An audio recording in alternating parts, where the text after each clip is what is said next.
In this recording, we're going to address the specific factors which affect learning.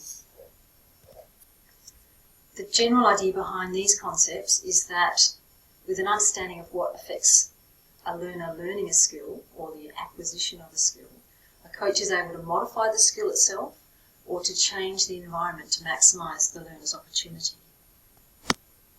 So the factors which affect learning include the nature of the task, practice and feedback, environmental factors, characteristics of the learner, retention of learning, and timing of performance. So a coach needs to understand the nature of the task or the skill itself. Is the skill open or closed? For example, is the skill performed in an unpredictable environment or is it in a very predictable environment? So open and closed needs to be considered as a sliding scale. Is the skill fine motor skill or a gross motor skill? Is it a simple skill or a complex skill? Complex meaning that it has many parts or many subroutines. Is it a discrete skill with a distinct beginning and an end? Is it a continuous skill which is performed over and over? Or is it a serial skill, a number of different skills which are performed consecutively in sequence? Is the skill internally or externally paced? Does the athlete have control over when they begin the task, or is it determined by a moving object, for example, an oncoming ball? How many muscles are involved and what are the energy systems? These are all considerations that the coach needs to make. So with an understanding of the task or the skill, the coach can then decide on what types of practice are best suited for the athletes and for that particular skill to be learned.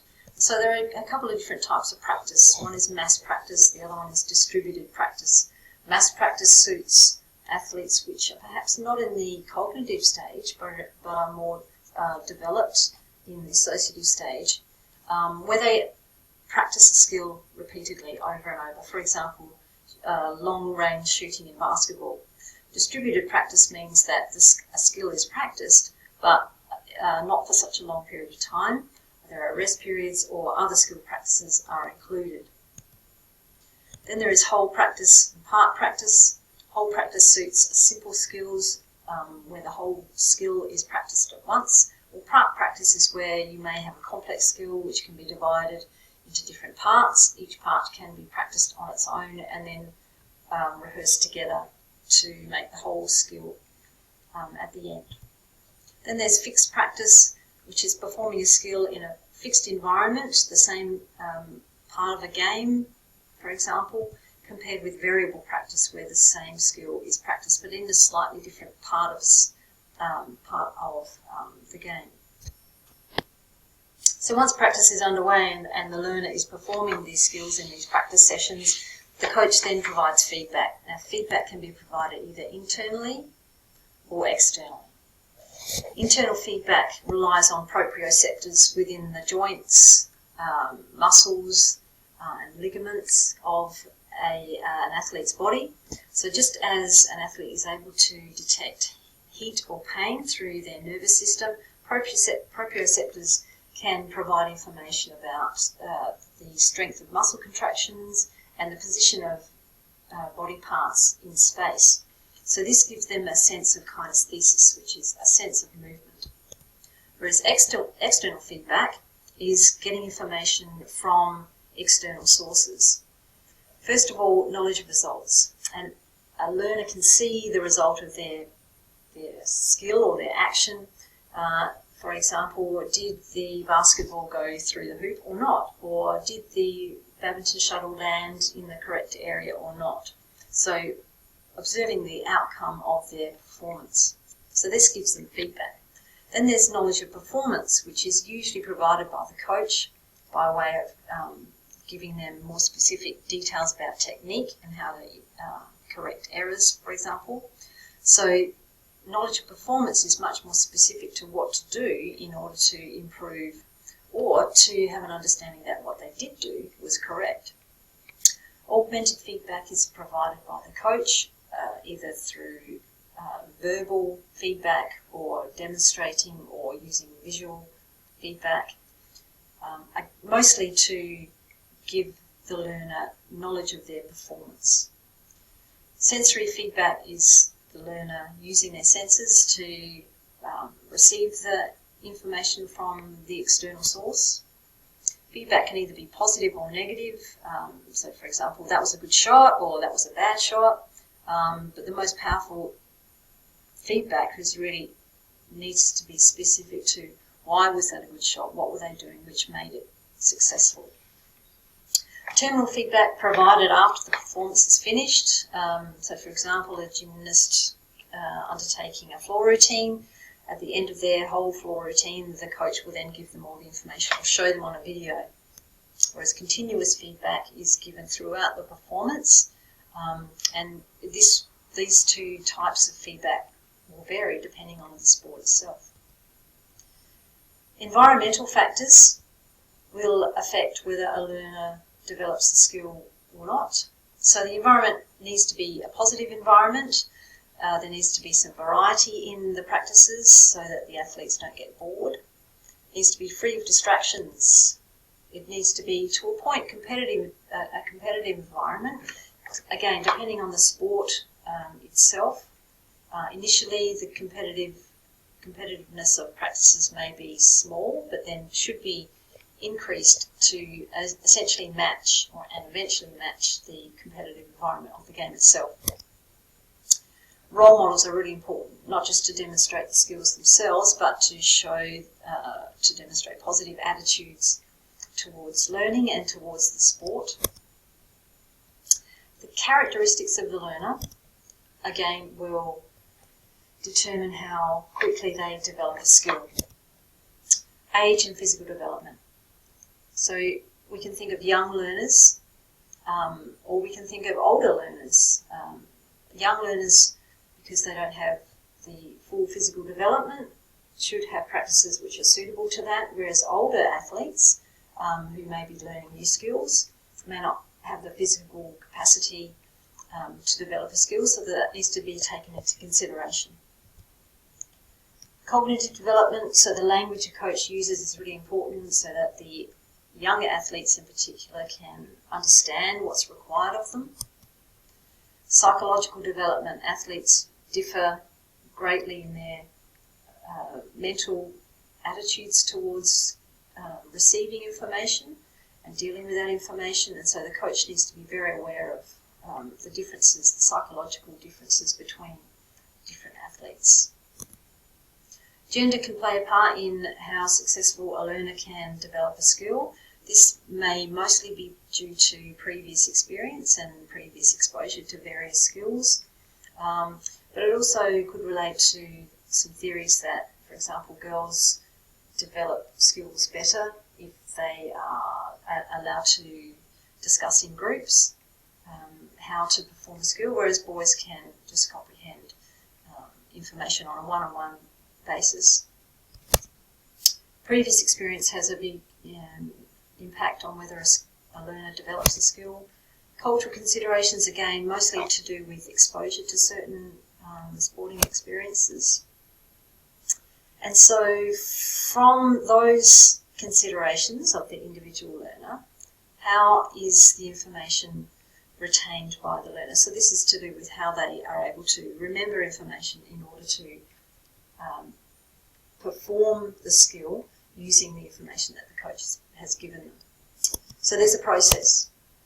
The first part of that process is receiving the information through the senses. And that information is then stored in a short-term sensory store, but only for a very limited amount of time. So for 1 second.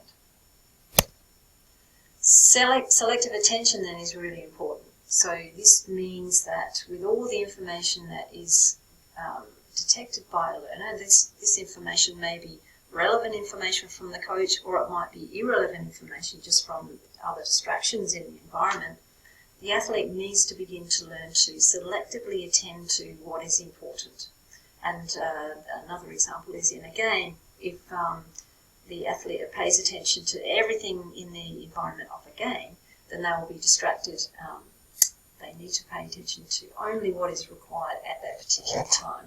Selective attention. So if the brain can only handle certain amounts of information at a time, the short-term memory is the next part of the process in which the important information is stored, but it's only stored for 60 seconds or so. So this, again, is something which a coach needs to consider, not to give too much information to an athlete at any one time. The theory is that only about 7 pieces of information can be detected and then processed through the short-term memory. So the coach needs to give only the essential pieces of information. From there, the long-term memory is able to store what has been processed. So that information can be stored and referred to at a later date for the athlete to understand and put that information into practice again. So there are certain factors which will affect the efficiency of short-term memory. Distractions. So if there are lots of distractions in the environment, then the short-term memories aren't able to manage all of that information, and so there's a good chance that the learner will pay attention to the wrong information, which is an opportunity missed by the learner. Chunking is something which a learner may develop, the ability to do this, and what it means is that with all the information that is given, if you categorise the pieces of information and just learn the information in different chunks or categories, then you might have a better chance of remembering that information.